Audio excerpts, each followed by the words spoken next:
Welcome to the Rim Break Rodeo. We hope this video helps. You begin by preparing the recovery environment. Bootable Windows XP Media and BIOS set to CD/USB first. Once done, remove printers and external drives so the process targets the system disk.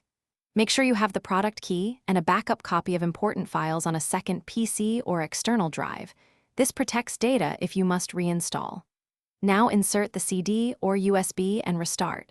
Press the BIOS/boot key, choose your media, and the installer should load the Windows setup and recovery options.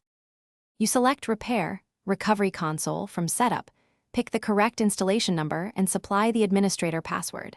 Then run chkdsk/r to repair file system errors and recover readable sectors.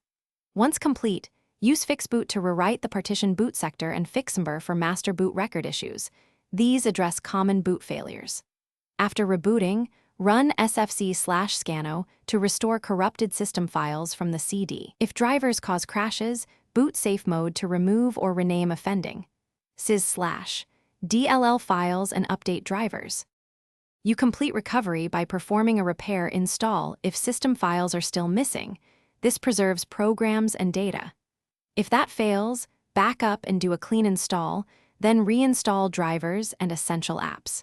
Since Windows XP updates are no longer supported, isolate the PC from risky networks and apply only trusted drivers.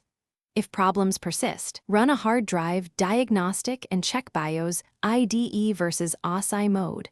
Mismatched controller settings often prevent booting. As a last step, try a live USB to verify hardware before reinstalling. Thanks for watching. Consider subscribing if we helped you.